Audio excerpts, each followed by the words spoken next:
and welcome to TV Central, your #1 source for all things TV, only at CIB24.com. I'm your host, Karina Bism, and I'll be guiding you through this week's highlights, ratings, and newcomers on the small screen.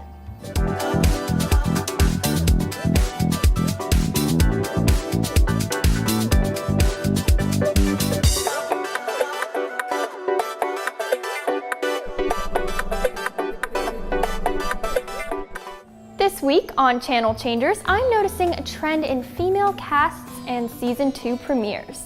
Orange is the New Black returns this Friday, June 6th on Netflix, and all 13 episodes of Season 2 will be available to stream immediately.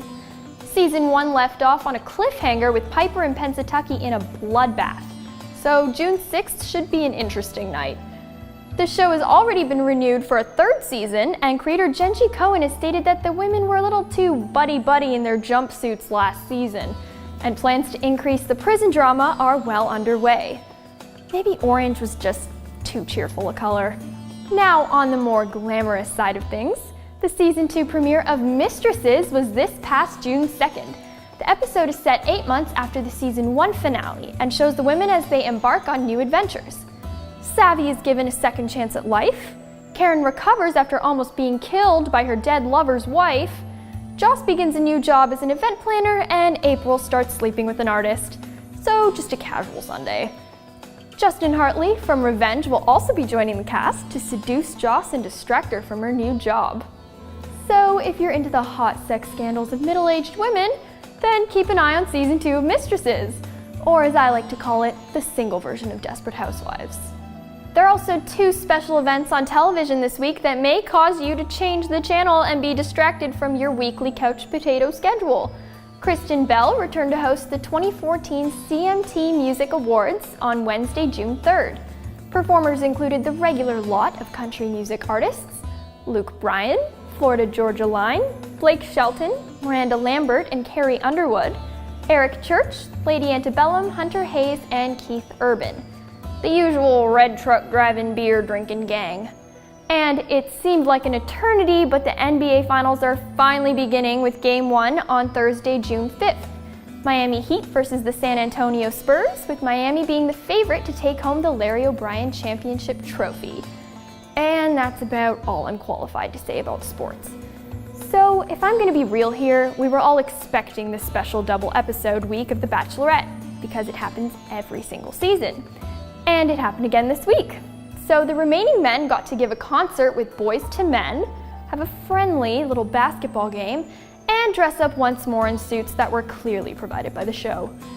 Sadly, Ron left due to the passing of a close friend. Eric Hill, the recipient of the very first one-on-one date, also left, but in the most awkward way possible.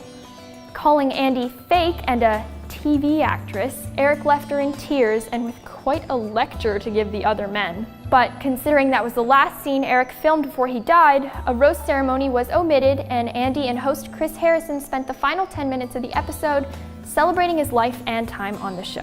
On a lighter reality TV note, MTV is making amateur singers the stars on their new competition show, Copycat.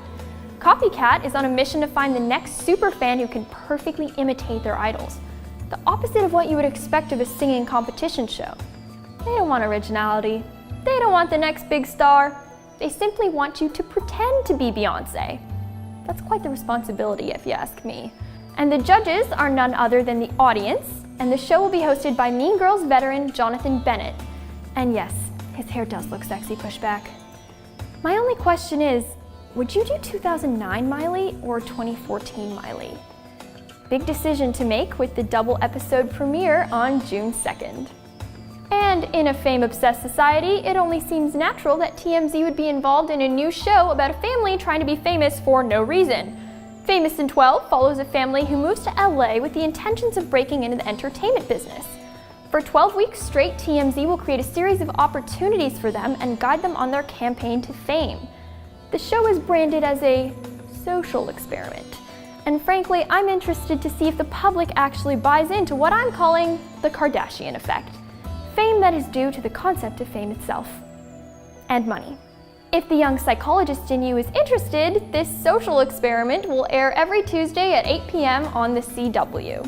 And now it's time to see who's alive and who's got the axe in this week's segment of Survivor.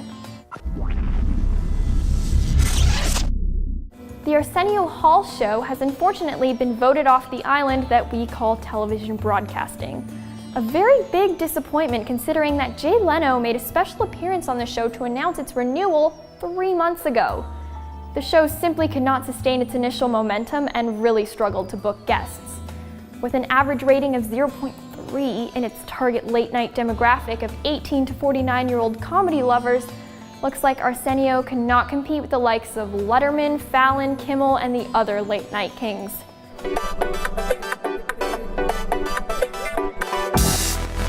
This week, I'd like to focus on the Canadian content that is representing this country's talent on the airwaves. Although most known for airing on BBC America, Orphan Black is actually produced by Canadians and filmed right here in Toronto. The show stars Tatiana Maslany, who portrays quite a wide variety of characters, including a soccer mom, brainiac hipster scientist, religious cult killer, and more. How does this all work? They're clones. And her main persona, mother and runaway Sarah Manning, is trying to figure out why they're being killed off. Tatiana was nominated for a Golden Globe for her multifaceted performance, and the show continues to keep the Clone Club fans on edge.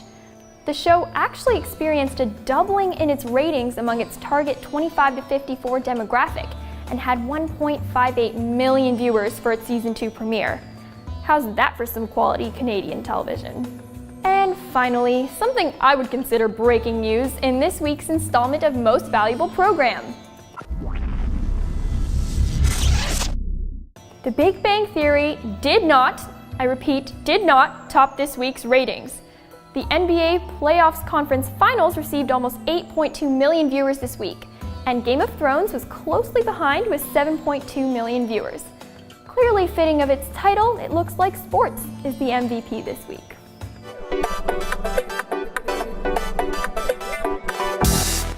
That's it for this week's episode of TV Central, only on CIB24.com. Make sure to follow us on Twitter, like our Facebook page, and subscribe to our YouTube and Daily Motion channels. I'm your host, Karina Bism, and I'll see you next week.